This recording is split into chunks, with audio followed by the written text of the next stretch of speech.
Chair now recognizes Ms. Greene from Georgia. Thank you, Mr. Chairman. On July 25th, 2023, Chairman Comer and I sent the Department of Justice a letter requesting information related to victims of Hunter Biden, specifically women he sexually exploited and then claimed as deductions on his taxes through his law firm. But he never paid those taxes. Not surprisingly, the Department of Justice did not respond. After the DOJ's sweetheart Hunter Biden deal fell apart, by the way, led by the special counsel David Weiss, on September 8th, 2023, Chairman Comer and I again sent a letter to the same DOJ officials asking about victims' rights issues related to Hunter Biden's sexual exploitations. DOJ once again failed to respond. Well, yesterday I found out why they don't want to talk with us. In a new email just released, by the way, from October 2020, could you please display the email? The Delaware U.S. Attorney's Office, DOJ, Tax, FBI, and IRS described evidence they have related to Mann Act violations. By the way, the subject of the email says Mann Act.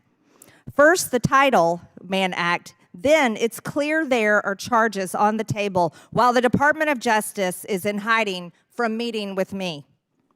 The Department of Justice and IRS email and David Weiss's Delaware U.S. Attorney's Office, the email states there are communications with trafficker number 1 and trafficker number 2, and that Hunter Biden had escorts who traveled across state lines. These women are victims, and the Department of Justice is refusing to protect their rights. Not only that, David Weiss, the now special counsel in charge of supposedly investigating Hunter Biden, has been clearly covering up Hunter Biden's crimes since before the 2020 election, which is undoubtedly election interference. David Weiss is complicit and must be removed from the special counsel. We also have more information we subpoenaed. Let me give you an even better example based on an interview with one of Hunter Biden's victims with law enforcement.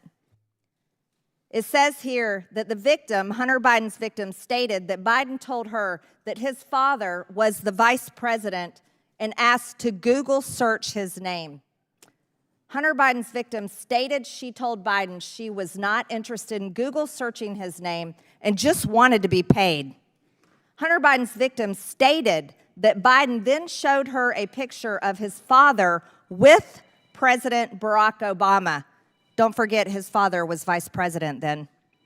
Hunter Biden's victim stated after she was shown the aforementioned picture who was the vice president of the United States with the president of the United States, Barack Obama, she became afraid. After Hunter Biden's victim left the location, she arrived back at her apartment and told her friend, who she was just with, Hunter Biden's victim stated that her friend told her, "You have no idea who you're dealing with." These women were terrified, terrified. He used his father, Hunter Biden used his father, the vice president of the United States, to threaten his victim, who he had just trafficked for sex.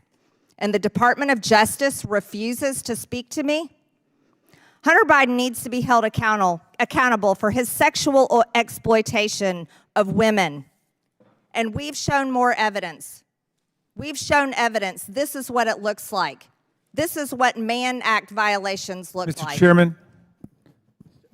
I reclaim my time. I'd like to challenge the use of this exhibit under Clause 6 of Rule 17.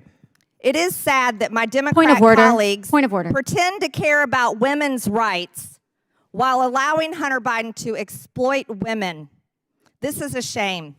But let's talk about— Chairman, there's a parliamentary challenge before us.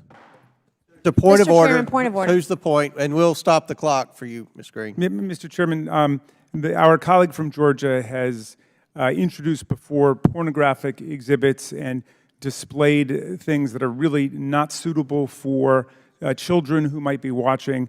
And A bathing suit's not suitable, Mr. well, Raskin? I'm saying I would like I would like the member to be instructed to not introduce any pornography today, at least without running it A through the chair bathing first. suit is not pornography, Well, we Mr. can't see it Raskin. from down there, so you didn't make it available to the minority before you I've seen started. it before. It's Okay. on the internet. It's everywhere. You are submitting a naked woman's body, This is a bathing suit.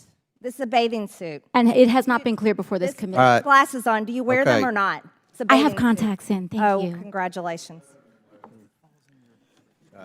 All right. Chair asked Ms. Greene to proceed. Now let's talk about more evidence the Democrats have denied that's turned out to be true. We all know Joe Biden is the big guy. And we confirmed that Hunter Biden was lobbying his father. Here's another example that was just released yesterday. This is from a timeline from one of the IRS whistleblowers and quotes an email between Vuk Jeremic, a Serbian politician, and Hunter Biden. Did you have a chance to talk with the big man? He's receiving my prime minister on Wednesday. Please let me know if you think that what we discussed back in D.C. can be mentioned in the meeting.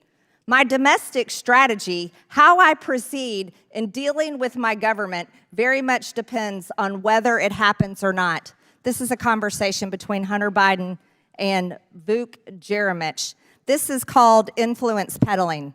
This is how Hunter Biden was selling his father's political power and influence. And this is a perfect example. This is evidence right here. I'd like to remind everyone that this is the beginning of the impeachment inquiry, where we're casting a wide net and finding every single person, whether it's last administration, the administration before that, and whether it's the current administration, that has covered up the Chairman, point crimes of order. of the Biden family, and we will continue pulling more We're evidence 54 seconds forward. over, Mr. Chairman. And I'll let Mr. Goldman go over 30 seconds. So we owe you 20 seconds to Mr. Moskowitz. It's your lucky day.